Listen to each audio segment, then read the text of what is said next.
Olha que interessante. Por que o trono de Satanás, Pérgamo? Irmãos, a história vai ser revelada para vocês hoje. Olha.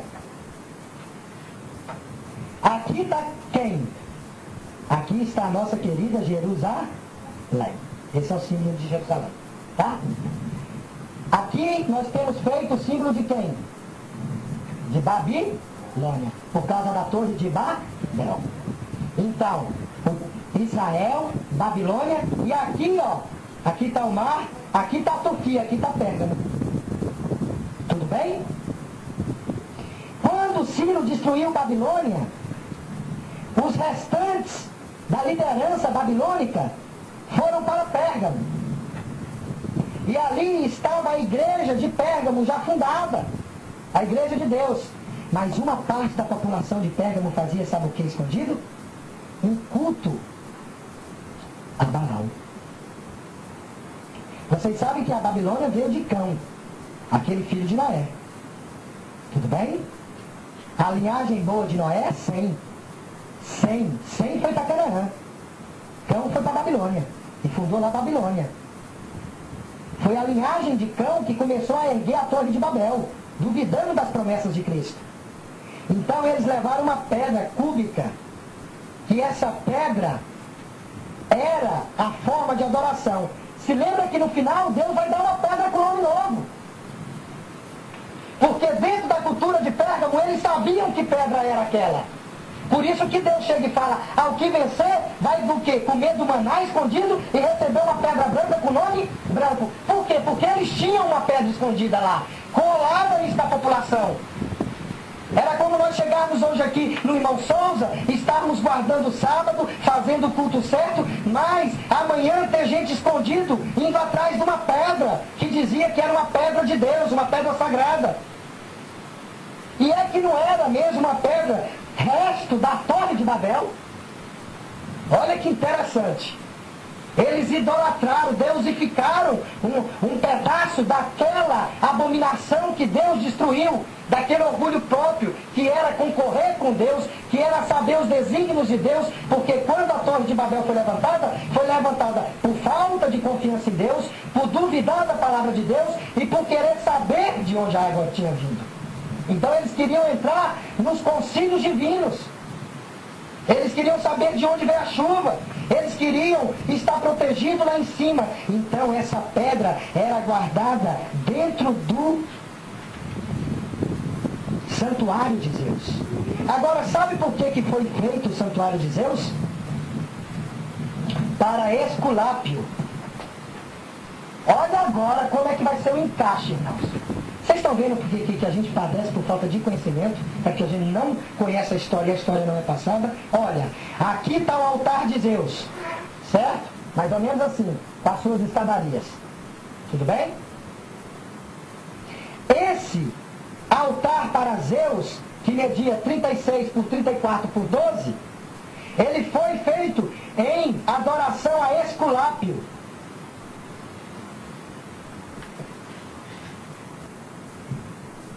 Esculápio. E sabe qual é o símbolo do Esculápio? É um cume, é um pedaço de madeira enrolada por uma... Exatamente, é o símbolo da medicina.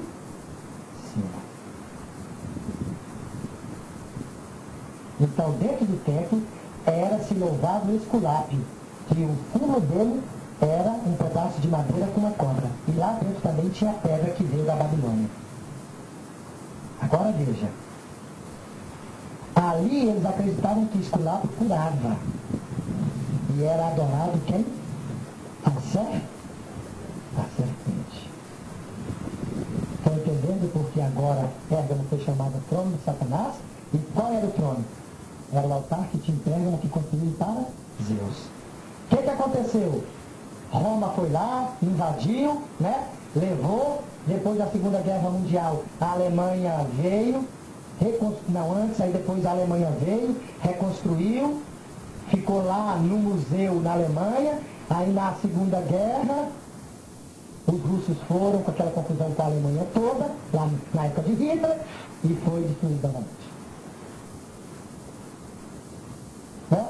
Hoje nós temos uma cópia dele, desse altar que foi erigido para Zeus. Agora, o que tinha lá dentro? A origem da Babilônia, a origem da torre de Babel, algo que se louvava o culto a Baal. E a gente sabe que o originador, Baal, é um culto satânico, é a origem do mal.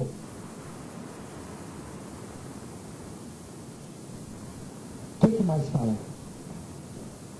Olha, mas Satanás tinha o nome de Deus, e Satanás também, o trono de Satanás não negou a fé.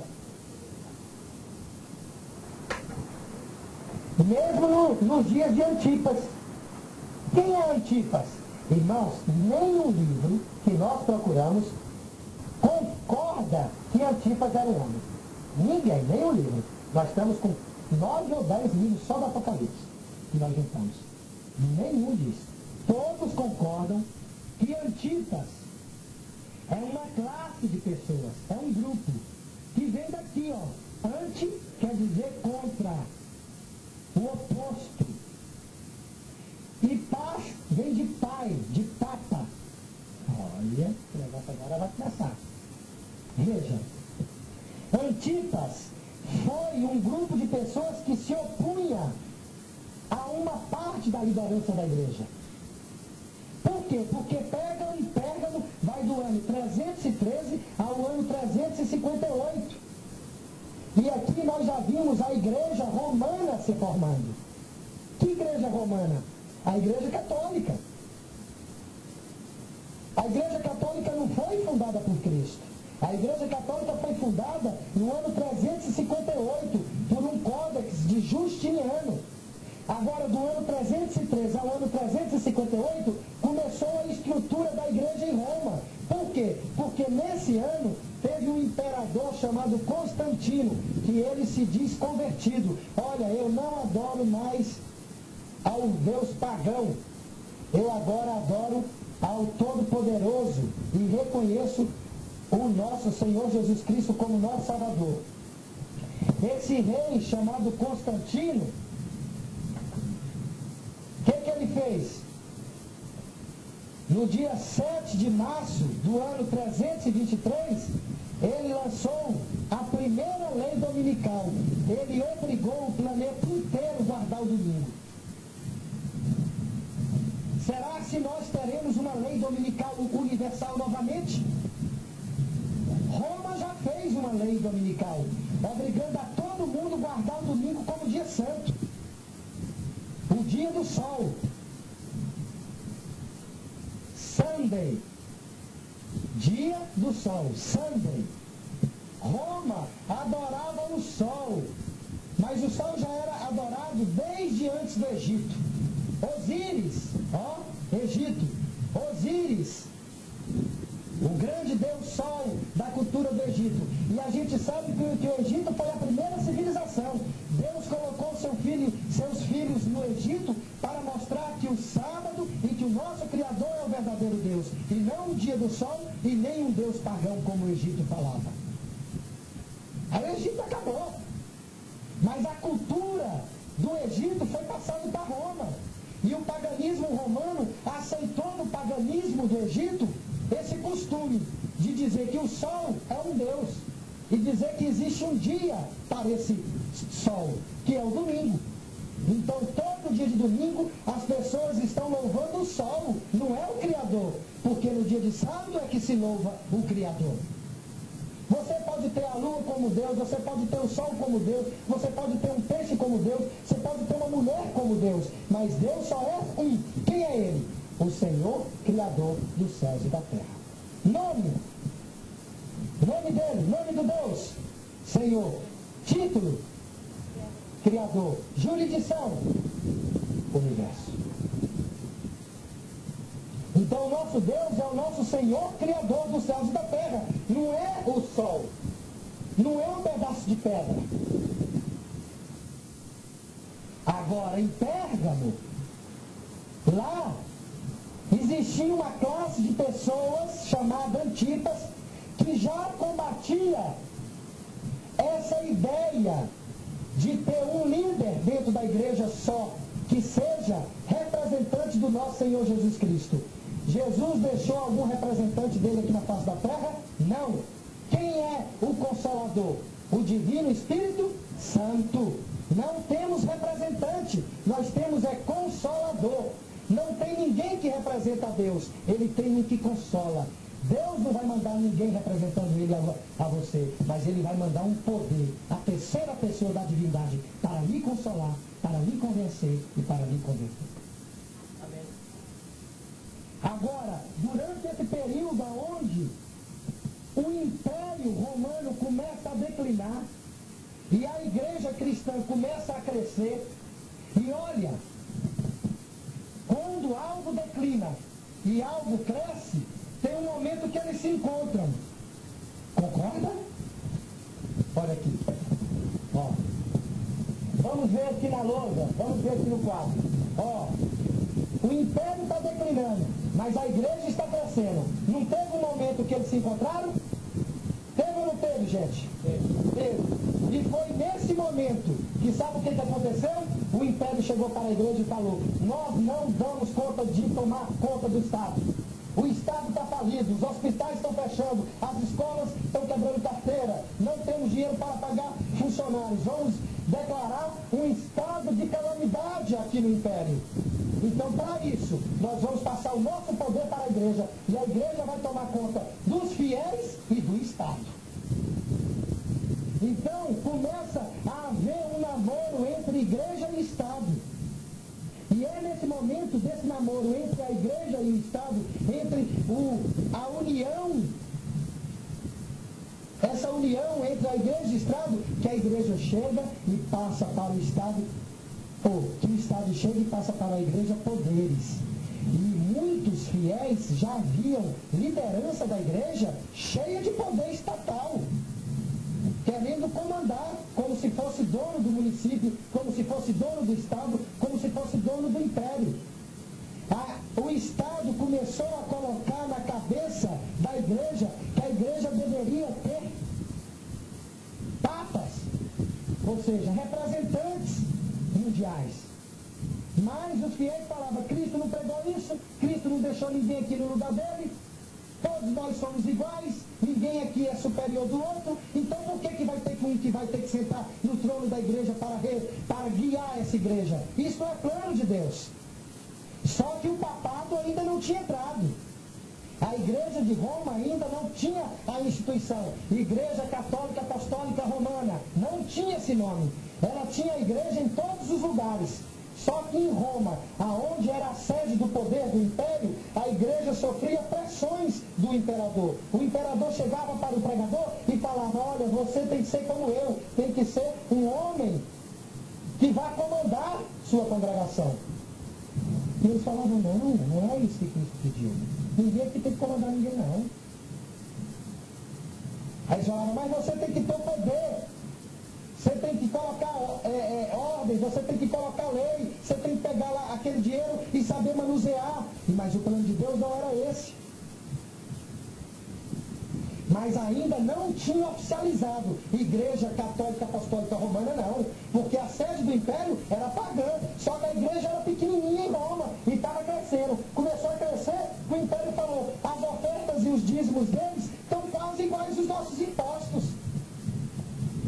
Lembra-se, Roma sempre foi pagã. Se Roma algum dia diz que foi cristã, vamos ver se o que ele diz foi verdade. Porque pode não ser. Roma pode ser que tenha uma roupa cristã, mas nunca tenha mostrado os princípios cristãos para a humanidade. A máfia vem de onde? Onde é que está a máfia mundial? Está em Roma, está na Itália. Por que depois da destruição do World Trade Center, o pai do presidente dos Estados Unidos pegou um avião urgente com a esposa dele e os netos e foi a Roma conversar com o pessoal de Roma? Por que depois que os prédios sofreram os ataques lá em Nova York, os Estados Unidos vai imediatamente para Roma ter um encontro secreto? Que importância é essa desse poder que tem Roma? Roma era pagã, agora Roma começa a ser cristã. Mas será se Roma é cristã ou tem só uma roupagem? Porque a Bíblia está dizendo que você tem os meu nome, professa a minha fé, mas não é de mim não, é de Satanás.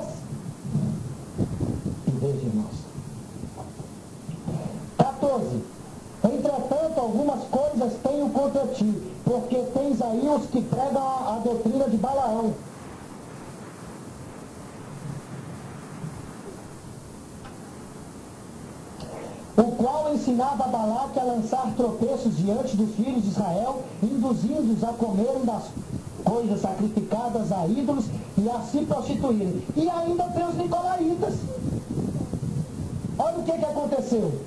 Agora nós temos os nicolaítas, mas nós também temos o quê? Os que são de Balaão. Quem foi Balaão? Números 22. Presta atenção. O povo de Deus saiu do Egito e caminhou 40 anos pelo deserto. Quando chegou à margem do rio Jordão, só faltava atravessar o Jordão e entrar na terra prometida. Quando estava na margem do Jordão, eles faziam os preparativos para entrar na terra. Aí eles acamparam. Nesse momento, Moisés, Josué, todos eles começaram a se preparar para a entrada da terra prometida. Aí, ali havia Moabe. E Moabe ficou preocupado e falou, olha, esse povo vai me destruir, porque eles têm que passar por mim para entrar na terra. Então, eu preciso escapar. Para eu derrotar esse povo, somente um aqui na face da terra que pode me ajudar. Balaão. Por quê? Porque Balaão se dizia do povo de Deus. Mas se Balaão jogar uma maldição no povo de Deus, o povo de Deus não ia vencer Balaque, não ia vencer Moabe. Aí foi que ele chamou Balaão. Balaão, te dou dinheiro para amaldiçoar o povo de Deus. Balaão, no fundo, ele não queria fazer aquilo, mas a fraqueza de Balaão, a falta de domínio próprio, a falta de força de vontade de Balaão, fez com que a mente de Balaão se fascinasse pelo dinheiro e Balaão caiu nessa besteira de se fazer um pacto com Balabe para amaldiçoar o povo de Deus. E Balaão foi a primeira vez. Quando Balaão foi jogar a maldição, jogou uma bênção. Segunda, quando Balaão foi jogar uma maldição, jogou a segunda bênção. Terceira, quando Balaão foi jogar uma maldição no povo de Deus, jogou uma bênção. Isso aconteceu com Lutero. Lutero estava pregando, aí um católico chegou, pegou uma pedra, falou, eu vou matar esse protestante agora. Oh, Lutero, meu amigo, prega mais, prega. Está entendendo? O Espírito Santo entrou no meio. Então, quando Balaão foi na quarta vez, o Espírito Santo foi derramado sobre ele e lançou o quê? Outra bênção. Aí Balaão chegou e falou, olha, nós não vamos conseguir, eu não consigo. Não sai da minha boca palavras de maldição contra esse povo que guarda o sábado, só sai sobre bênçãos. Aí o que Balaão falou? Aí foi o erro de Balaão, porque Balaque não sabia o que mais fazer. Mas Balaão, um guardador do sábado, chegou e falou, já sei o que eu vou fazer. Uma festa. Por quê? Porque é na festa que o negócio vai acontecer. Vamos fazer um comício aqui, uma festa, e vamos chamar esses guardadores do sábado. Vamos chamar aí o povo de Deus. Para quê? Que durante a festa eles se misturam. Eles comem das coisas que nós comemos e vai para as nossas mulheres. Vai para as nossas filhas. Aí se mistura. Aí a verdade é misturada. Porque se você conhece a mensagem hoje e casar com uma que não conhece, vai misturar. Vai vir problema. Se você casar com uma guardadora do sábado, aí você não vai ter esse problema. Você vai ficar tranquilozinho aqui com ela no dia de sábado. Nós é que escolhemos. Nossos destinos somos nós. Depois que nós escolhemos, só resta uma coisa. Carregar o fardo depois. Que não pode dar mudar, aí cada um com sua cruz. Não, irmão? É o tempo. Levar até o final. Ele tem que ver. Então veja, o que aconteceu? Isso aí, tinha pessoas dentro da igreja de Pérgamo que faziam isso, sabe? Eu vou ter uma festinha da noite, vamos lá? Ih, rapaz, assim que o João Carlos acabar de pegar, ali atrás tem um joguinho de sinuca que ela beleza. Aí tu fala, não, mas é sábado hoje. Não, rapaz, é só um joguinho de sinuca, é meia hora. Aí chega pra você, ó, acabando aqui a pregação, tem um banho lá na Marrocos que chama com a beleza. Você fala, não, é sábado hoje. Não, rapaz, aqui tem umas menininhas ali.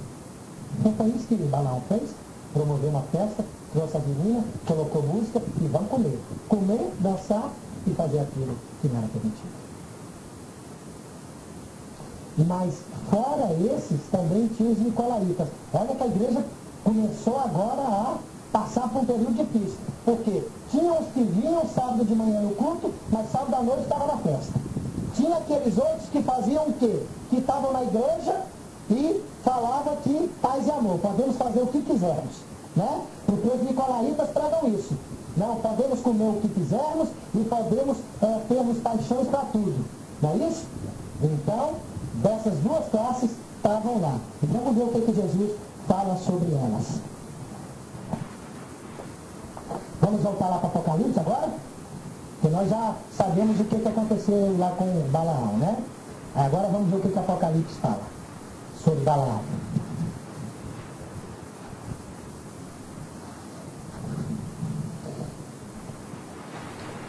A qual ensinava Balaque lançar tropeços diante dos filhos de Israel, induzindo-os a comerem das coisas sacrificadas a ídolos e a se prostituírem. Assim tens também alguns que de igual modo são da doutrina de Nicolau. Veja, olha, a igreja passava por um momento muito grande. A igreja cristã começava a se unir com uma igreja pagã. Roma começou a falar para pessoas de dentro da igreja. O imperador chegava e falava, olha, chega lá na sua igreja lá no dia de sábado e diz que hoje à noite vai ter uma festa para eles. E aí começou a igreja a se unir com o mundo. As mesmas coisas que o mundo fazia, a igreja passou a fazer. As mesmas coisas que o mundo aproveitava, a igreja começou a aproveitar. Por quê? Porque gente dela mesmo trazia os prazeres para dentro da igreja, assim como Balaão fez. Sabe quantas pessoas morreram lá em Balaão? Lá na margem do Rio Jordão? Antes de entrar na Terra Prometida? 24 mil. Eles eram uma média de 2 milhões. E numa tacada só, num dia só, morrer 24 mil, foi uma catástrofe, não foi? Foi. Imagina uma cidade de 2 milhões, Fortaleza. Num dia só morrer 24 mil pessoas. É como um ginásio coberto para afundar e todo mundo morrer. Aquele ginásio de Paulo Sarazate lá deve caber umas 15 mil pessoas, né? 24 mil pessoas morreram em Números 22, que eu não li. Em Números 22 tem lá. Naquele dia 24 mil pessoas morreram. Então, essa união entre igreja e Estado, lá quem fez foram pessoas que estavam com o mesmo espírito de Balaão. Estavam vendendo as doutrinas da igreja por interesse do Estado. Olha, o Império está lá. O Império vê um pregador que prega bem. Chama aquele pregador aqui. Rapaz, tu tem que chamar o povo também para uma festa que vai ter hoje à noite. Vamos ter um comício grande ali, rapaz. Os candidatos tudo lá, as mulheradas lá, bebida, tudo liberado. Foi isso. Aí os homens fracos, vamos lá, pessoal, não tem problema. Eles estão falando que também professa fé. Mas não está dizendo que aonde tinha o trono de Satanás, professava fé, professava nome, mas vinha de Satanás. Você está vendo que Satanás nunca vai aparecer para você como Satanás? Não existe esse negócio de chifre, rabo e de espeto. Não existe isso. Satanás é um anjo. Claro que Satanás hoje, ele não tem mais aquela beleza e pureza do anjo. Ele tem um olhar malicioso. Ele já tem rugas.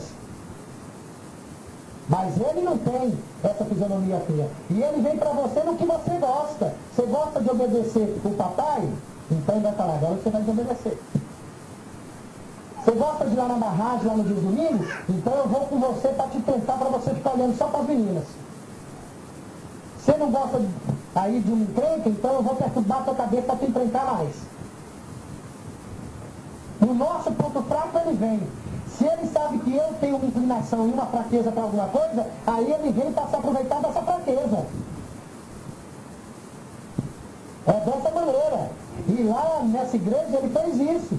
Ele fez com que liderança da igreja, pessoas de destaque da igreja, se aproximassem do Estado e fizessem uma união com o paganismo. Até que chegou ao ponto do imperador se converter. Mas ele não havia se convertido. Ele mentiu. Por quê? Porque o império estava caindo. Aí ele falou, então é melhor eu ficar do lado dos cristãos e passar a igreja para os cristãos, porque a igreja está crescendo. Assim, a gente dá na mão da igreja o poder do Estado. Vamos para frente. Arrependa-te, pois, senão virei a ti. Não é isso? e contra eles batalharei com a espada da minha boca. Em breve, quando é que Jesus vem? Não é agora não, irmãos. Por quê? Porque Jesus vai batalhar com a espada da boca. Jesus vai vir em breve para os Pérgamos. Mas Jesus vai batalhar com o quê? Com a espada. Se a espada é a justiça, a espada de dois gumes é a justiça dele, então quando é que é o tribunal dele? No fim do mundo, irmãos. É isso. Então, Jesus veio batalhar, não foi naquele período no ano 300. Essas pessoas morreram. Elas estão esperando a batalha. Aqueles que não se arrependeram, que agiram como Balaão, que agiram como Nicolaitas, que foram pelo trono de Satanás, eles receberão a batalha com a espada do Todo-Poderoso no dia final. Tudo bem? Por isso que ele batalha com a espada, porque a espada é no final.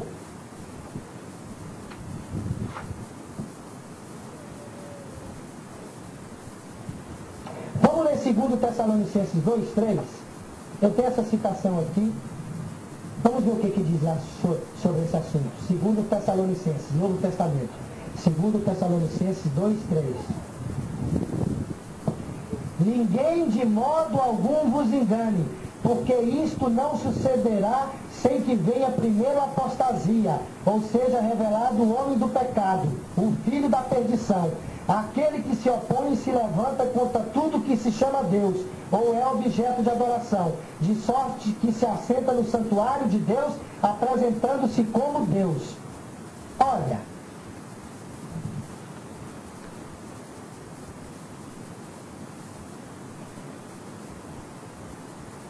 veja, Paulo em Tessalonicenses está dizendo o quê?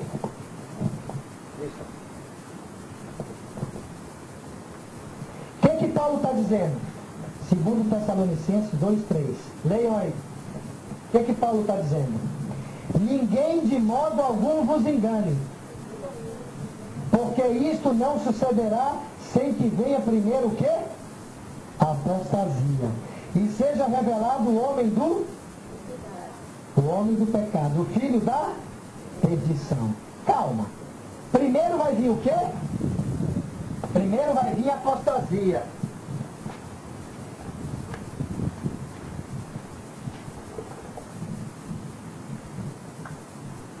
Olha,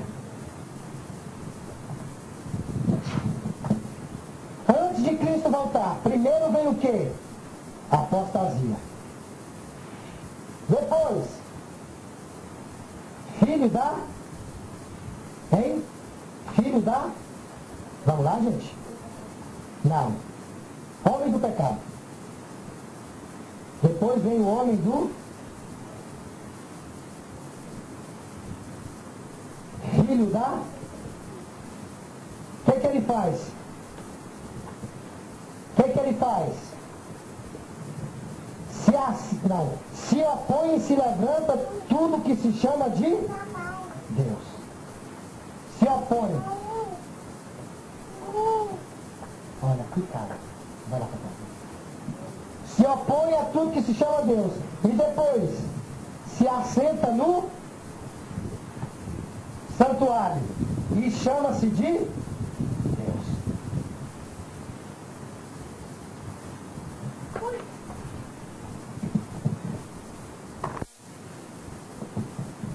Então vamos lá.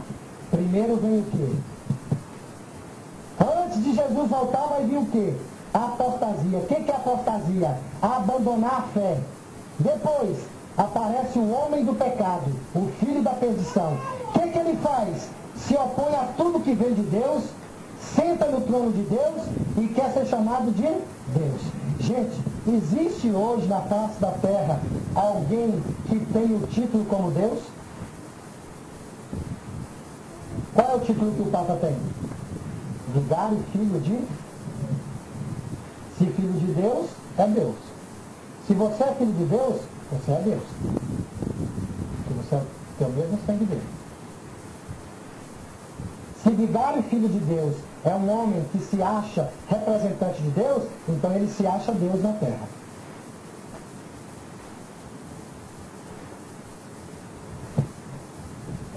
Lembre-se desse versículo, viu, gente?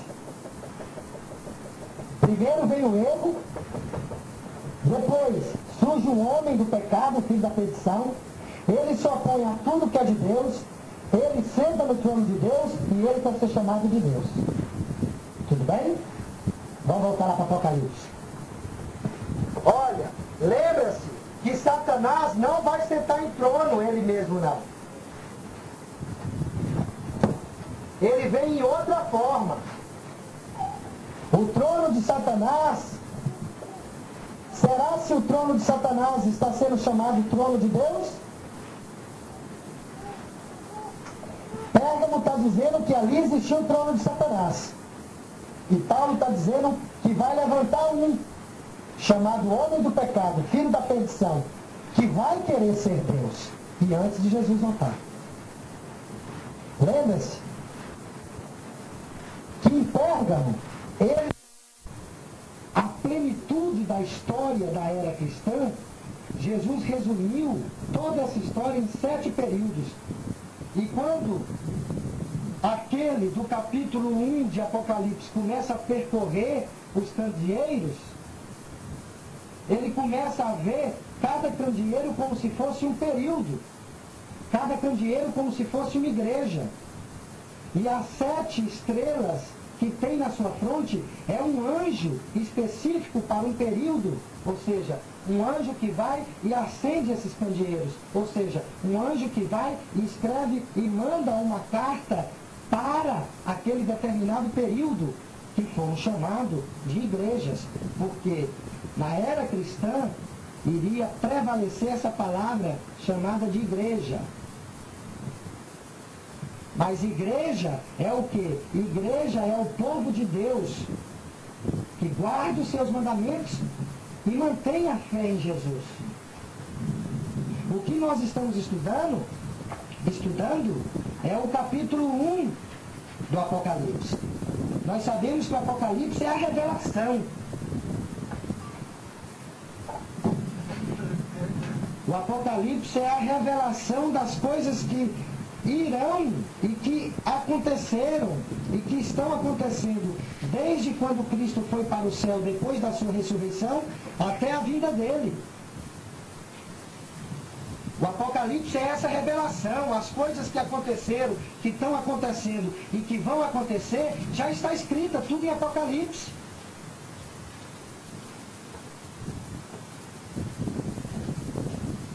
Ó, o Apocalipse de João é a revelação que Jesus deu.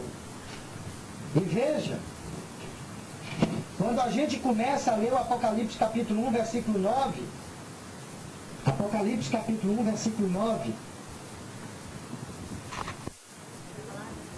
João estava na ilha de Patmos, Apocalipse capítulo 1, versículo 9, por causa da palavra de Deus, mas mais por causa de quê também?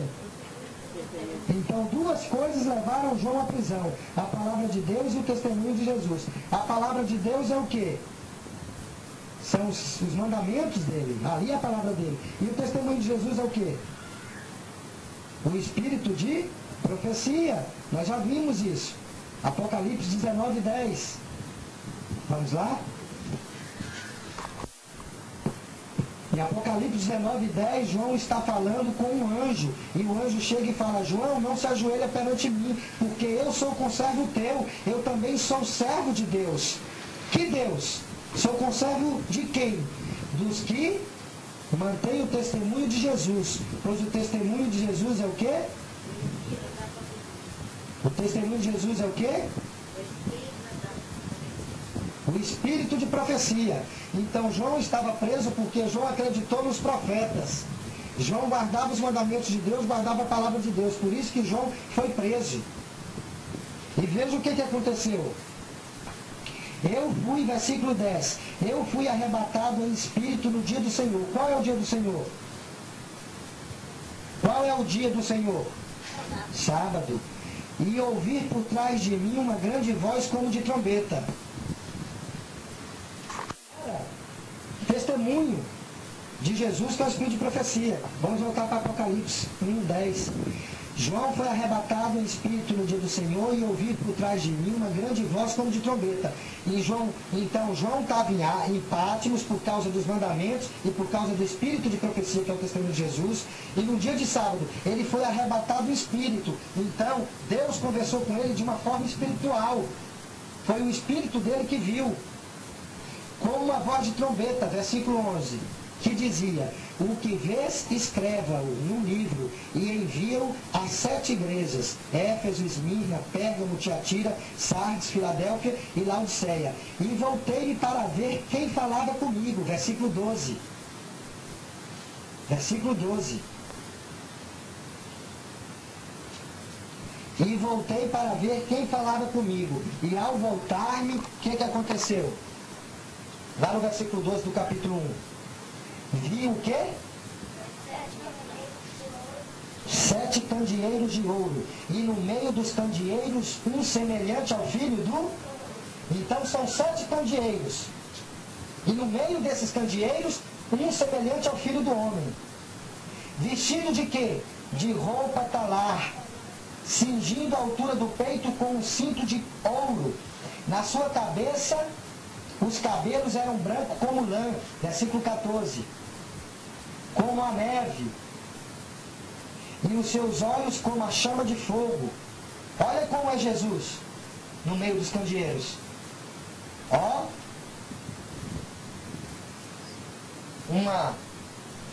na altura do peito, um cinto, uma faixa presidencial, uma faixa de rei de ouro, cabelos como lã, olhos como fogo, seus pés semelhante a um latão reluzante que fora refinado numa fornalha. Então seus pés é como um latão pegando fogo.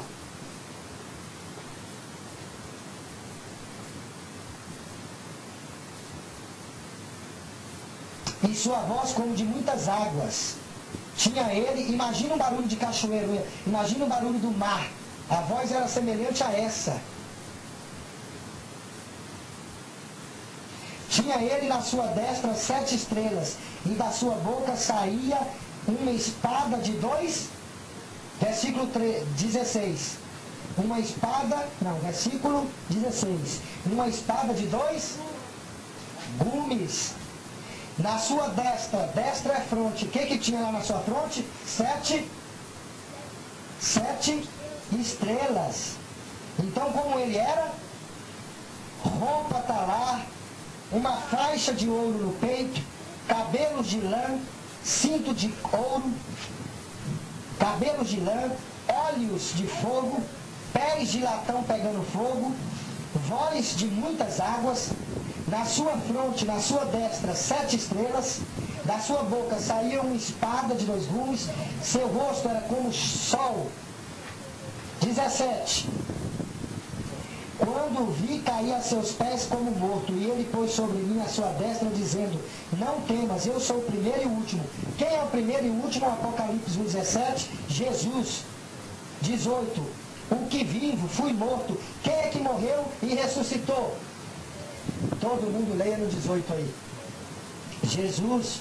Mas eis aqui estou vivo pelo século dos séculos, e tenho as chaves da morte e do Hades.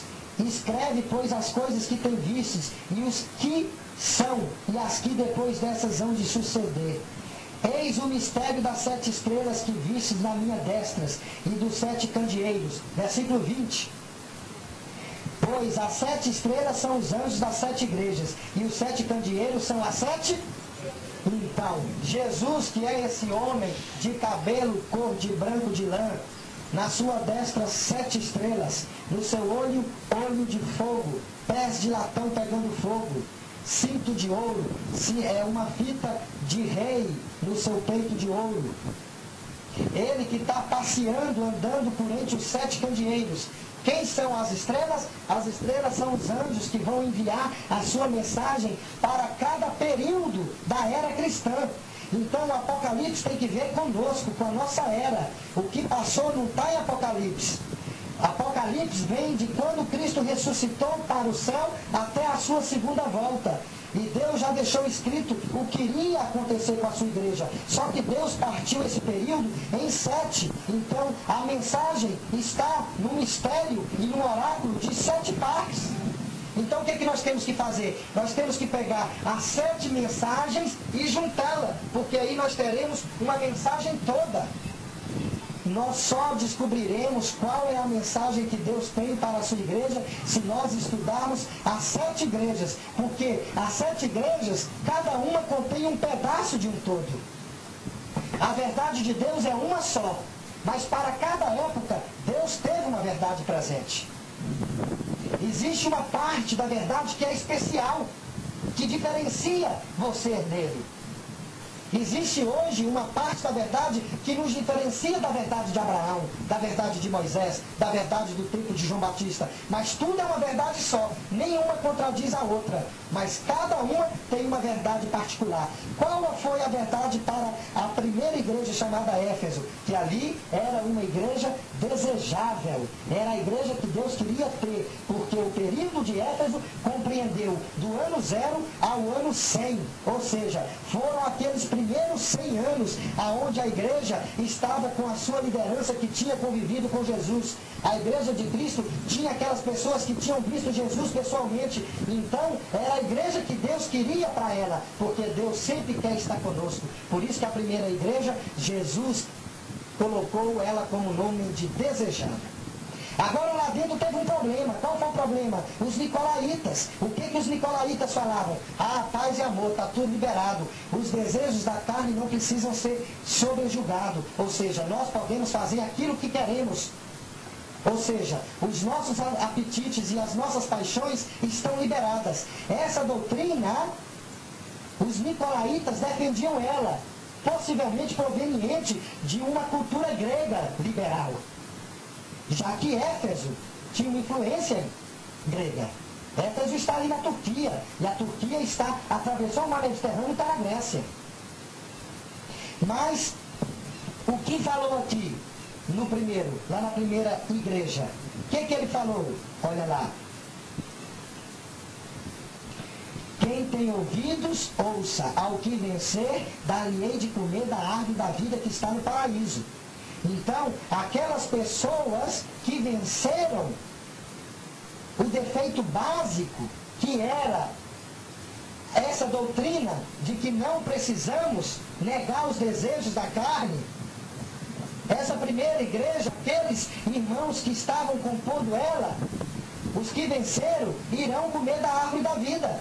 Os que venceram foram aqueles que se arrependeram, foram aqueles que voltaram para o primeiro amor. Que veja que a primeira igreja caracterizou por quê? Veja, Cristo estava no meio deles, eles haviam conhecido Cristo. Então o que aconteceu? O amor deles foi como se fosse o primeiro amor. Imagine o seu primeiro amor. Imagine eles, o seu primeiro amor. Esse é o sentido que a Bíblia dá quando você conhece Jesus. E aquelas pessoas que haviam tido com Jesus e que haviam conhecido pessoas que haviam conhecido pessoalmente Jesus, elas estavam esquecendo desse primeiro amor e estavam indo para o amor da carne. Então quer dizer que eu posso ter qualquer apetite, qualquer paixão? Aí Cristo falou, arrependa-te. E aqueles que se arrependeram irão comer da árvore da vida. A segunda igreja foi Esmirna, que vem de mirra, que significa cheiro suave. O que aconteceu nela? Lá tinha quem? Quem é que estava lá com cheiro suave? Hein? Quem era? Quem era o cheiro suave? Eram aquelas pessoas que começaram a ser perseguidas do ano 100 ao ano 313. Aí foi o período que começou as perseguições. Então perseguição queima. Perseguição faz polimento, perseguição refina, perseguição talha. Porque quando você é provado, quando você é perseguido, você começa a ficar mais lapidado, mais fino. Você começa, que na política chama de democrata. Você sabe o momento certo de falar, você sabe o momento certo de agir. Porque as dificuldades, as provações, as perseguições vão lhe lapidando, vão lhe polindo. Você começa a fazer aquilo que Deus quer. Você já não começa, você já não fica mais grosseiro espiritualmente como você era, mas você começa a mostrar o seu brilho, os seus frutos. Então essas pessoas tinham um cheiro muito suave, porque no meio de toda aquela perseguição, e qual foi a perseguição que mais marcou aqui? A perseguição de Diocleciano, que durou quanto tempo? Assis? 10 anos. É aí os 10 dias. Se lembra que para cada dia é um ano. Em profecia, quando Deus fala um dia, Ele quer dizer um ano, porque é um mistério. Nem todos entenderão, só aqueles que são escolhidos, aqueles que estão estudando e aqueles que estão sendo convencidos e convertidos pela atuação do Espírito Santo. Esses é que compreenderão o Apocalipse. São esses que Deus está preparando para enfrentar a besta que vai estar surgindo. Então, esses tinham um cheiro suave, porque no meio da perseguição, no meio da dificuldade, no meio do desânimo, eles conseguiram ainda o quê? Mostrar seus frutos. Aí, a vida, o caráter dele tinha um cheiro aceitável perante o Todo-Poderoso. Mas tinha uma classe ali dentro chamada o quê? Sinagoga de Satanás. A sinagoga de Satanás era o quê? Era aqueles que pareciam, mas não eram. Queriam ser uma coisa, mas não era. Ou seja, eram aqueles que faziam assim. Vem aqui. Eu sou irmão desse, certo? Mas na hora que o negócio acochou, na hora que Diocleciano acochou, eu falei, não, eu não sou amigo mais dele, não. Não, eu nem conheço ele. Ou seja, é aquele que vai lhe trair. Por isso que é esse negócio de Satanás. É aquele que vai lhe acusar falsamente. Ah, isso aí não presta não. Isso é um guardador de sábado doido, fanático. Esse negócio de sábado aí é só para doido. Mas a Bíblia é que está falando. E Deus falou o quê? Que as coisas do mundo é loucura. Para ele é ou não é? Então muitas coisas que a gente considera louco é o que está certo.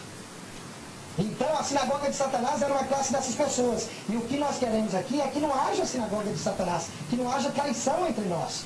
Que é um grupo pequeno, que é um grupo de estudo que nós estamos revendo as profecias, o Apocalipse, para nós conhecermos qual é o sinal da besta e não aceitarmos esse sinal. Nós não podemos ir pelo anticristo.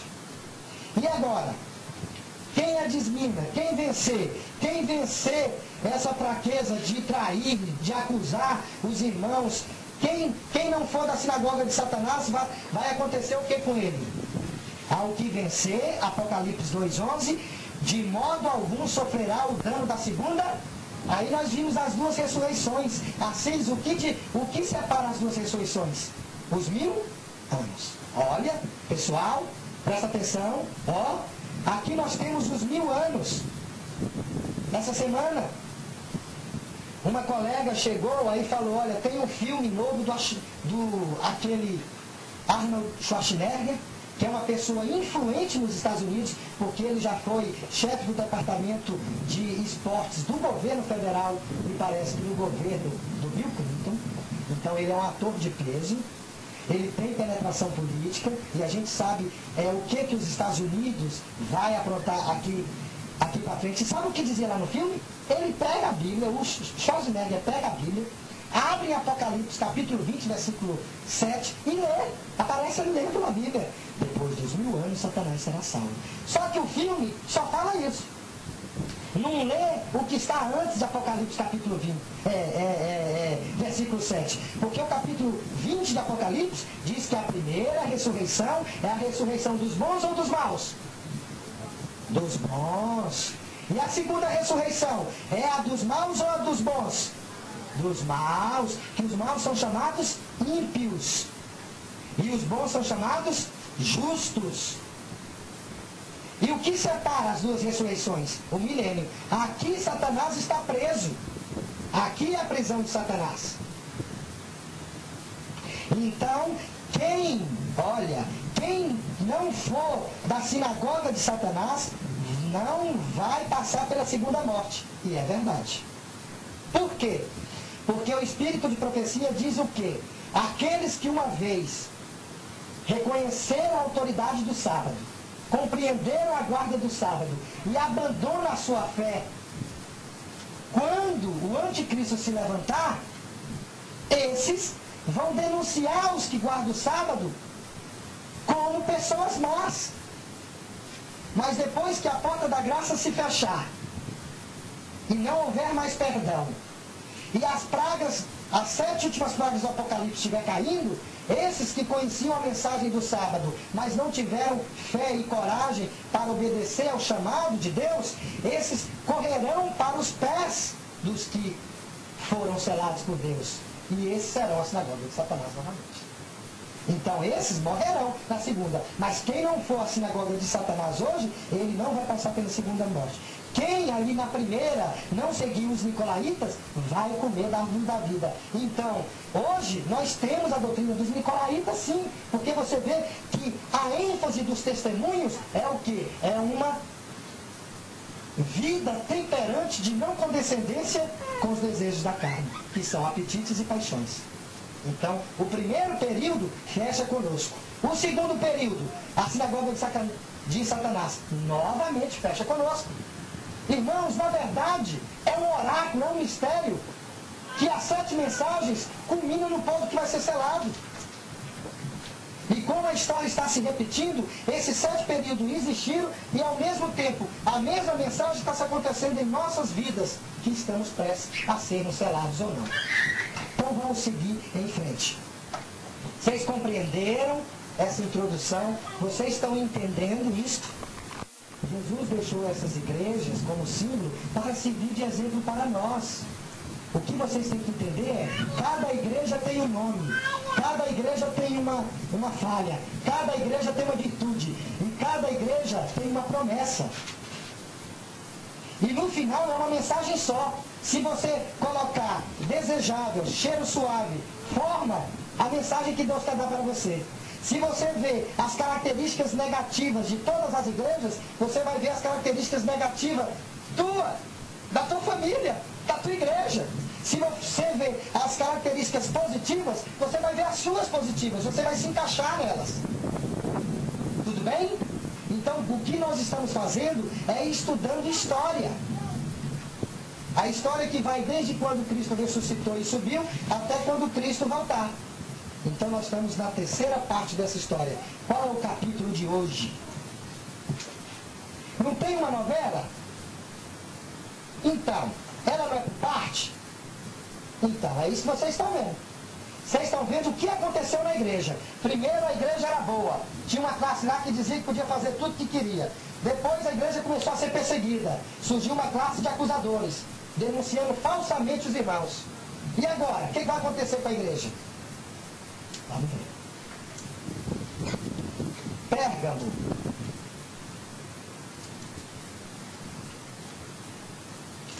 A cidade de Pérgamo, ela está na Turquia. É a terceira cidade dessa rota de igreja que já existia na época que João escreveu o Apocalipse. E Pérgamo estava mais ou menos a uns 300 e poucos metros acima do nível do mar. Então, Pérgamo significa elevação, altura. Certo?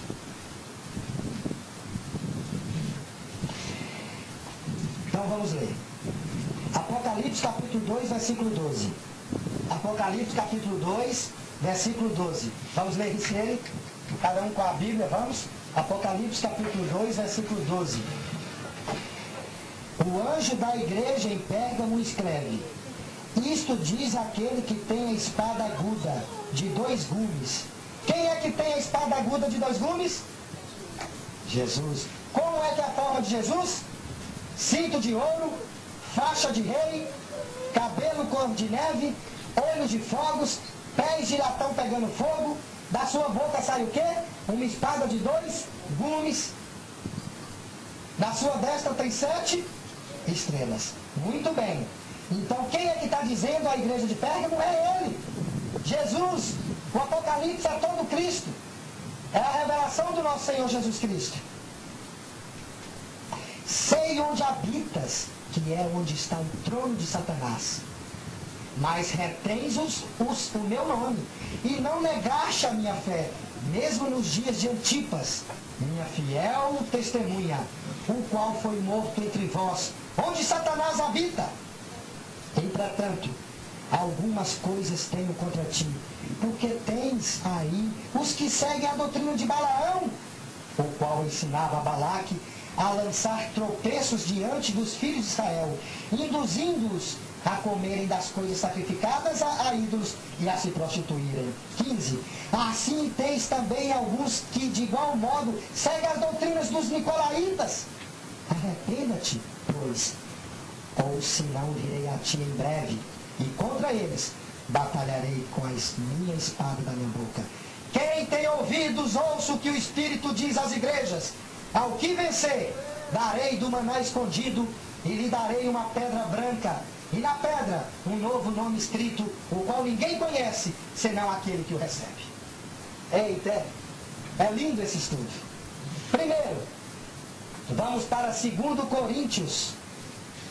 Irmão Hernandes, vamos ajudar aqui as crianças em 2 Coríntios? Vamos assessorar? Pega a sua Bíblia, João.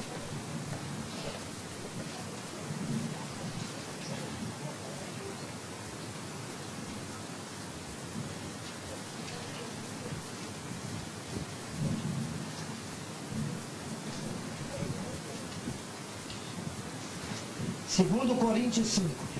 Quem diz é aquele que tem a espada de 2 gumes. 2 Coríntios 5. O que é a espada de 2 gumes? 2 Coríntios 5.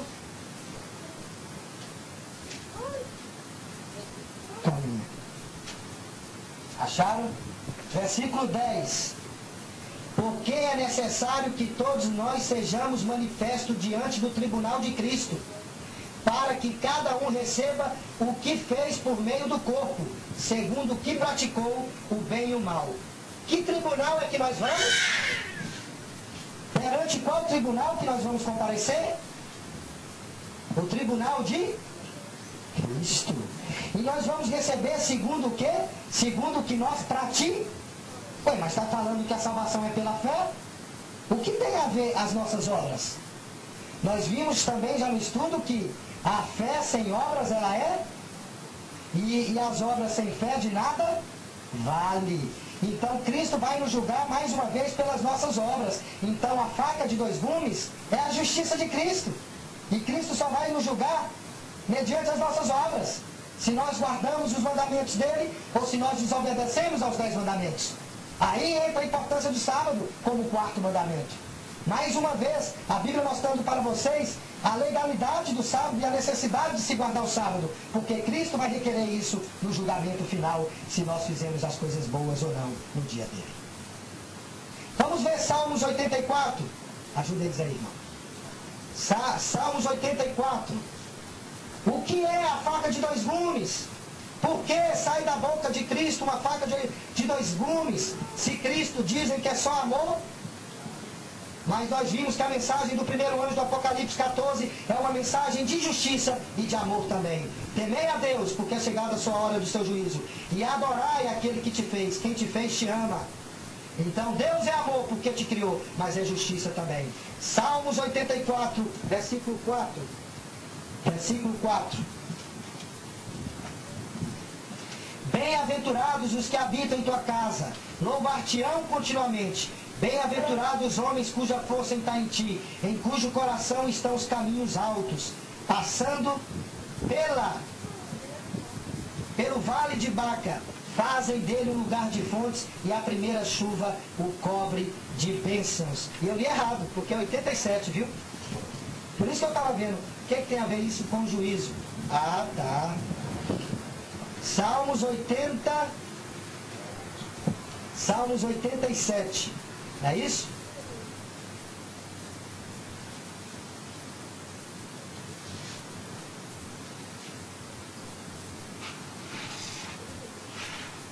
Ah, certo. Isso que eu quero lhe dizer é só para mostrar os registros que Deus vai fazer no juízo. Olha só. Farei menção, Salmos 87, 4. Farei menção de Raabe de Babilônia entre os que me conhecem. Eis que da Filístias e de Tiro e da Etiópia se dirá, este nasceu ali, sim, de Sião se dirá, Este é aquele nasceram ali, e o próprio Altíssimo a estabelecerá. O Senhor, ao registrar os povos, dirá, este nasceu ali. O que eu quero mostrar para vocês é que, nesse juízo, Deus vai levar em conta tudo. Ele sabe onde você nasceu, sabe quantos fios de cabelo você tem. Está registrado tudo, o horário, tudo de todos os atos. É um registro chamado o livro da vida. Nós vamos fazer um estudo no Apocalipse, que o Apocalipse chama-se livro da vida. Nós temos um livro de nossa vida. Os atos bons e os atos maus. E isso que no juízo é que vai ser colocado na balança para ver qual lado pesa. Muito bem. Vamos para Apocalipse, voltar. Apocalipse capítulo 2, versículo 13. Então quem está dizendo é aquele que vai julgar, é aquele que sabe tudo, desde quando nós nascemos até o dia que ele voltar. Versículo 13. O que ele está dizendo? Esse juiz. Veja que Cristo se manifesta como juiz na igreja de Pérgamo. O que Pérgamo fez para que Jesus se manifestasse como juiz? Sei onde habitas, que é onde está o trono de Satanás, mas retens o meu nome, e não negaste a minha fé. Fé mesmo nos dias de Antipas, minha fiel testemunha, a qual foi morto dentre vós, onde Satanás habita. Veja, qual é a diferença de sinagoga de Satanás para trono de Satanás? Irmãos, trono é o lugar onde Satanás está. Sinagoga é uma congregação. Olha, então na igreja de Esmirna, Jesus chamou uma classe da congregação de sinagoga de Satanás. Ou seja, chamou uma classe da igreja como adeptos ao inimigo e não a ele. Agora em Pérgamo não. Em Pérgamo ele vai direto no autor da acusação. Ele não pega os que estão sendo influenciados como pai da mentira, pai da acusação, que é Satanás. Em Pérgamo, Jesus não cita aqueles que são os discípulos de Satanás, mas em Pérgamo Jesus mostra o trono de Satanás. E o que aconteceu em Pérgamo? Irmãos, a história confirma que Pérgamo foi construída pelos gregos. E sabe o que aconteceu? Eles levaram para lá Zeus e construíram um templo. Esse templo era mais ou menos assim, ó, aberto. Aqui tinha as escadarias, tá? As escadarias, e ele era aberto assim, bem compridão. Ele tinha 36 metros de comprimento, 34 de largura e 12 de altura. Era esse templo. E sabe o que aconteceu? Quando Ciro, não o nosso presidenciável, mas quando Ciro, rei da Pérsia,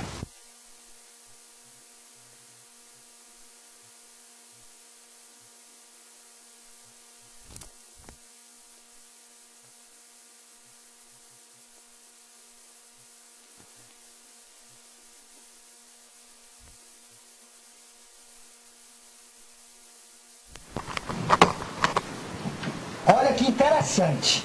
Por que o trono de Satanás, Pérgamo? Irmãos, a história vai ser revelada para vocês hoje. Olha, aqui está quem? Aqui está a nossa querida Jerusalém. Esse é o símbolo de Jerusalém, tá? Aqui nós temos feito o símbolo de quem? De Babilônia, por causa da torre de Babel. Então, Israel, Babilônia, e aqui, ó, aqui está o mar, aqui está a Turquia, aqui está Pérgamo. Tudo bem? Quando Ciro destruiu Babilônia, os restantes da liderança babilônica foram para Pérgamo. E ali estava a igreja de Pérgamo já fundada, a igreja de Deus. Mas uma parte da população de Pérgamo fazia, sabe o que escondido? Um culto a Baal. Vocês sabem que a Babilônia veio de Cão, aquele filho de Noé. Tudo bem? A linhagem boa de Noé é Sem. Sem foi para Canaã. Cão foi para a Babilônia e fundou lá a Babilônia. Foi a linhagem de Cão que começou a erguer a Torre de Babel, duvidando das promessas de Cristo. Então eles levaram uma pedra cúbica, que essa pedra era a forma de adoração. Se lembra que no final Deus vai dar uma pedra com nome novo. Porque dentro da cultura de Pérgamo eles sabiam que pedra era aquela. Por isso que Deus chega e fala, ao que vencer vai do quê? Comer do maná escondido e receber uma pedra branca com nome branco. Por quê? Porque eles tinham uma pedra escondida lá, colada nisso da população. Era como nós chegarmos hoje aqui no Irmão Souza, estarmos guardando o sábado, fazendo o culto certo, mas amanhã ter gente escondido, indo atrás de uma pedra, que dizia que era uma pedra de Deus, uma pedra sagrada. E é que não era mesmo uma pedra, resto da Torre de Babel. Olha que interessante. Eles idolatraram, deusificaram um pedaço daquela abominação que Deus destruiu, daquele orgulho próprio, que era concorrer com Deus, que era saber os desígnios de Deus, porque quando a Torre de Babel foi levantada por falta de confiança em Deus, por duvidar da palavra de Deus e por querer saber de onde a água tinha vindo. Então eles queriam entrar nos concílios divinos. Eles queriam saber de onde veio a chuva. Eles queriam estar protegidos lá em cima. Então essa pedra era guardada dentro do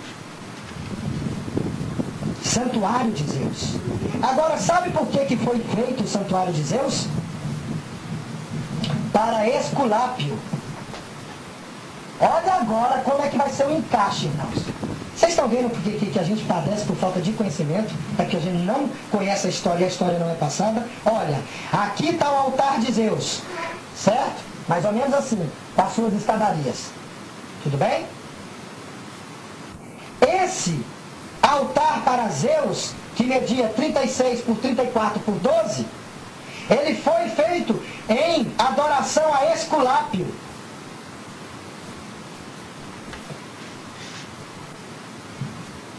Esculápio.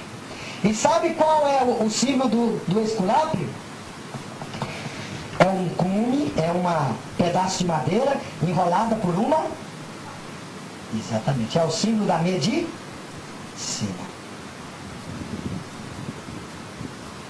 Então, dentro do templo, era-se louvado o Esculápio, que o símbolo dele era um pedaço de madeira com uma cobra. E lá dentro também tinha a pedra que veio da Babilônia. Agora veja, ali eles acreditavam que Esculápio curava. E era adorado quem? A serpente. Estão entendendo porque agora Pérgamo foi chamada trono de Satanás? E qual era o trono? Era o altar que tinha em Pérgamo que construíram para Zeus. O que aconteceu? Roma foi lá, invadiu, né? Levou. Depois da Segunda Guerra Mundial, a Alemanha veio, depois a Alemanha veio, reconstruiu, ficou lá no museu na Alemanha. Aí na Segunda Guerra, os russos foram com aquela confusão com a Alemanha toda, lá na época de Hitler, e foi destruído novamente. Certo? Hoje nós temos uma cópia desse altar que foi erigido para Zeus. Agora, o que tinha lá dentro? A origem da Babilônia, a origem da Torre de Babel, algo que se louvava o culto a Baal. E a gente sabe que o originador, Baal, é um culto satânico, é a origem do mal.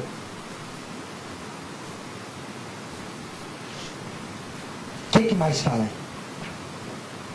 Olha, mas Satanás tinha o nome de Deus. E Satanás também, o trono de Satanás não negou a fé. Mesmo nos dias de Antipas. Quem é Antipas?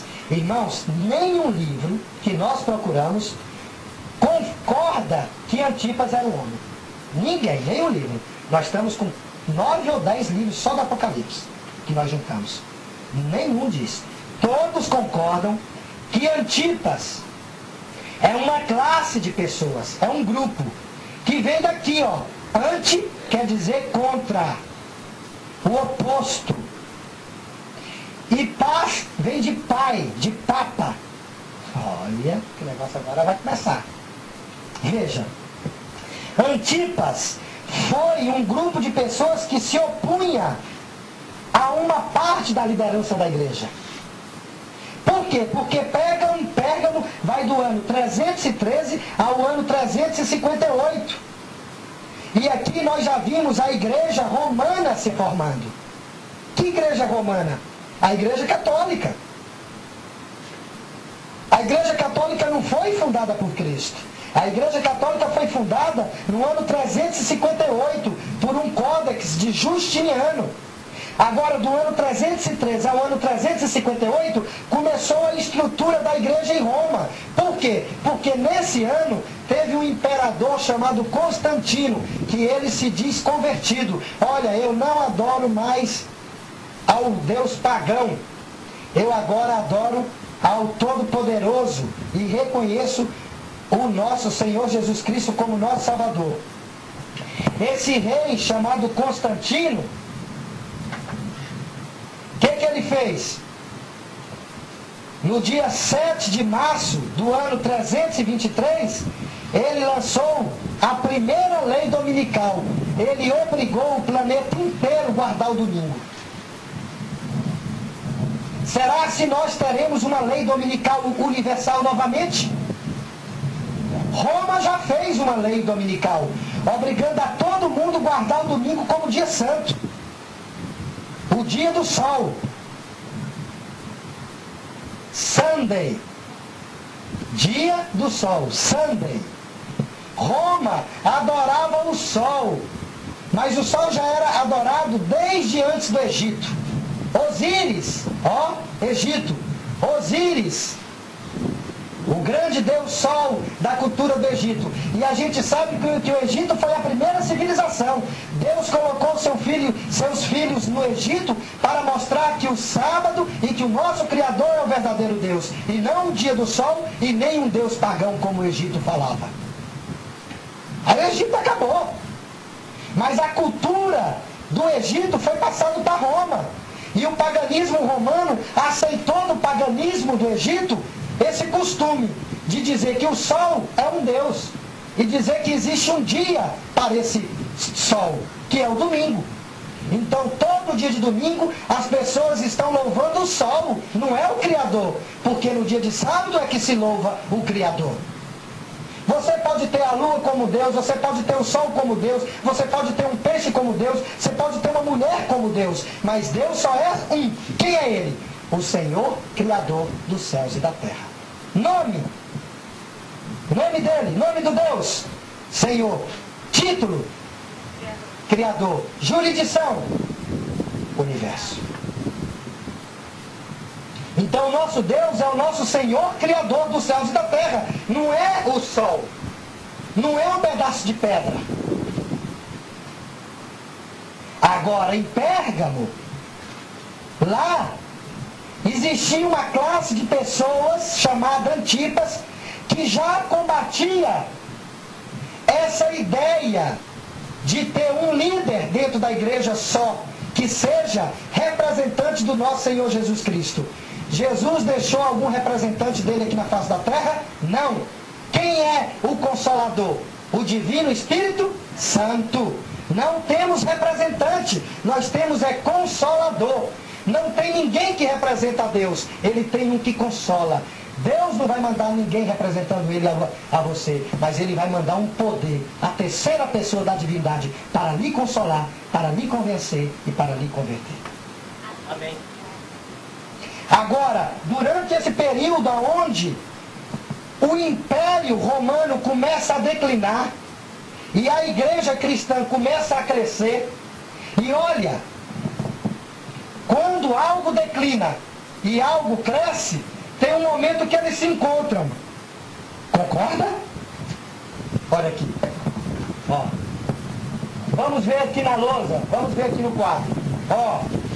O império está declinando, mas a igreja está crescendo. Não teve um momento que eles se encontraram? Teve ou não teve, gente? Teve. E foi nesse momento que sabe o que aconteceu? O império chegou para a igreja e falou: nós não damos conta de tomar conta do Estado. O Estado está falido, os hospitais estão fechando, as escolas estão quebrando carteira, não temos dinheiro para pagar funcionários. Vamos declarar um estado de calamidade aqui no império. Então, para isso, nós vamos passar o nosso poder para a igreja. E a igreja vai tomar conta dos fiéis e do Estado. Então, começa a haver um namoro entre igreja e Estado. E é nesse momento desse namoro entre a igreja e o Estado, entre a união, essa união entre a igreja e o Estado, que a igreja chega e passa para o Estado, ou que o Estado chega e passa para a igreja poderes. E muitos fiéis já viam liderança da igreja cheia de poder estatal, querendo comandar, como se fosse dono do município, como se fosse dono do Estado, como se fosse dono do império. O Estado começou a colocar na cabeça da igreja que a igreja deveria ter papas, ou seja, representantes mundiais. Mas os fiéis falavam, Cristo não pregou isso, Cristo não deixou ninguém aqui no lugar dele, todos nós somos iguais, ninguém aqui é superior do outro, então por que vai ter um que vai ter que sentar no trono da igreja para guiar essa igreja? Isso não é plano de Deus. Só que o papado ainda não tinha entrado. A igreja de Roma ainda não tinha a instituição. Igreja Católica Apostólica Romana. Não tinha esse nome. Ela tinha a igreja em todos os lugares. Só que em Roma, aonde era a sede do poder do império, a igreja sofria pressões do imperador. O imperador chegava para o pregador e falava, olha, você tem que ser como eu, tem que ser um homem que vai comandar sua congregação. E eles falavam, não é isso que Cristo pediu. Ninguém aqui tem que comandar ninguém, não. Aí eles falavam, mas você tem que ter o poder. Você tem que colocar ordens, você tem que colocar lei, você tem que pegar lá aquele dinheiro e saber manusear. Mas o plano de Deus não era esse. Mas ainda não tinha oficializado Igreja Católica Apostólica Romana, não. Porque a sede do Império era pagã. Só que a igreja era pequenininha em Roma e estava crescendo. Começou a crescer, o Império falou, as ofertas e os dízimos deles estão quase iguais aos nossos impostos. Lembra-se, Roma sempre foi pagã. Se Roma algum dia diz que foi cristã, vamos ver se o que ele diz foi verdade. Porque pode não ser. Roma pode ser que tenha uma roupa cristã, mas nunca tenha mostrado os princípios cristãos para a humanidade. A máfia vem de onde? Onde é que está a máfia mundial? Está em Roma, está na Itália. Por que depois da destruição do World Trade Center, o pai do presidente dos Estados Unidos pegou um avião urgente com a esposa dele e os netos e foi a Roma conversar com o pessoal de Roma? Por que depois que os prédios sofreram os ataques lá em Nova York, os Estados Unidos vai imediatamente para Roma ter um encontro secreto? Que importância é essa desse poder que tem Roma? Roma era pagã, agora Roma começa a ser cristã. Mas será se Roma é cristã ou tem só uma roupagem? Porque a Bíblia está dizendo que você tem os meu nome, professa a minha fé, mas não é de mim não, é de Satanás. E veja, irmãos. 14. Entretanto, algumas coisas tenho contra ti, porque tens aí os que pregam a doutrina de Balaão,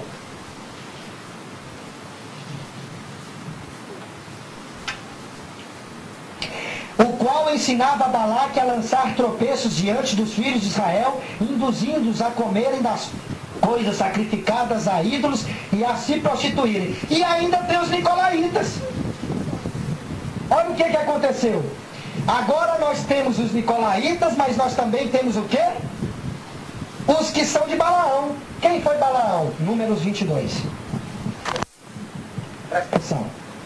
O povo de Deus saiu do Egito e caminhou 40 anos pelo deserto. Quando chegou à margem do rio Jordão, só faltava atravessar o Jordão e entrar na terra prometida. Quando estava na margem do Jordão, eles faziam os preparativos para entrar na terra. Aí eles acamparam. Nesse momento, Moisés, Josué, todos eles começaram a se preparar para a entrada da terra prometida. Aí, ali havia Moabe. E Moabe ficou preocupado e falou, olha, esse povo vai me destruir, porque eles têm que passar por mim para entrar na terra. Então, eu preciso escapar. para eu derrotar esse povo, somente um aqui na face da terra que pode me ajudar. Balaão. Por quê? Porque Balaão se dizia do povo de Deus. Mas se Balaão jogar uma maldição no povo de Deus, o povo de Deus não ia vencer Balaque, não ia vencer Moabe. Aí foi que ele chamou Balaão. Balaão, te dou dinheiro para amaldiçoar o povo de Deus. Balaão, no fundo, ele não queria fazer aquilo, mas a fraqueza de Balaão, a falta de domínio próprio, a falta de força de vontade de Balaão, fez com que a mente de Balaão se fascinasse pelo dinheiro, e Balaão caiu nessa besteira de se fazer um pacto com Balabe para amaldiçoar o povo de Deus. E Balaão foi a primeira vez. Quando Balaão foi jogar a maldição, jogou uma bênção. Segunda, quando Balaão foi jogar uma maldição, jogou a segunda bênção. Terceira, quando Balaão foi jogar uma maldição no povo de Deus, jogou uma bênção. Isso aconteceu com Lutero. Lutero estava pregando, aí um católico chegou, pegou uma pedra, falou, eu vou matar esse protestante agora. Oh, Lutero, meu amigo, prega mais, prega. Está entendendo? O Espírito Santo entrou no meio. Então, quando Balaão foi na quarta vez, o Espírito Santo foi derramado sobre ele e lançou o quê? Outra bênção. Aí Balaão chegou e falou, olha, nós não vamos conseguir, eu não consigo. Não sai da minha boca palavras de maldição contra esse povo que guarda o sábado, só sai sobre bênçãos. Aí o que Balaão falou? Aí foi o erro de Balaão, porque Balaque não sabia o que mais fazer. Mas Balaão, um guardador do sábado, chegou e falou, já sei o que eu vou fazer. Uma festa. Por quê? Porque é na festa que o negócio vai acontecer. Vamos fazer um comício aqui, uma festa, e vamos chamar esses guardadores do sábado. Vamos chamar aí o povo de Deus. Para quê? Que durante a festa eles se misturam. Eles comem das coisas que nós comemos e vai para as nossas mulheres. Vai para as nossas filhas. Aí se mistura. Aí a verdade é misturada. Porque se você conhece a mensagem hoje e casar com uma que não conhece, vai misturar. Vai vir problema. Se você casar com uma guardadora do sábado, aí você não vai ter esse problema. Você vai ficar tranquilizinho aqui com ela no dia de sábado. Nós é que escolhemos. Nosso destino somos nós. Depois que nós escolhemos, só resta uma coisa. Carregar o fardo depois. Que tu não pode mais mudar, aí cada um com sua cruz. Né, irmão? É o peso. Levar até o final. Porque não tem outro jeito. Então veja, o que aconteceu? Isso aí, tinha pessoas dentro da igreja de Pérgamo que fazia isso, sabe? Eu vou ter uma festinha de noite, vamos lá? Ih, rapaz, assim que o irmão Carlos acabar de pregar, ali atrás tem um joguinho de sinuca, aquela beleza. Aí tu fala, não, mas é sábado hoje. Não, rapaz, é só um joguinho de sinuca, é meia hora. Aí chega pra você, ó, acabando aqui a pregação, tem um banho lá na Barra de Quixote, que é uma beleza. Você fala, não, é sábado hoje. Não, rapaz, aqui tem umas menininhas ali. Então foi isso que Balaão fez, promoveu uma festa, trouxe as meninas, colocou música e vamos comer. Comer, dançar e fazer aquilo que não era permitido. Mas fora esses, também tinha os nicolaítas. Olha que a igreja começou agora a passar por um período difícil. Porque tinha os que vinham sábado de manhã no culto, mas sábado à noite estava na festa. Tinha aqueles outros que faziam o quê? Que estavam na igreja e falavam que paz e amor, podemos fazer o que quisermos. Né? Porque os nicolaítas pregam isso. Não, podemos comer o que quisermos e podemos termos paixões para tudo. Não é isso? Então, dessas duas classes estavam lá. E vamos ver o que Jesus fala sobre elas.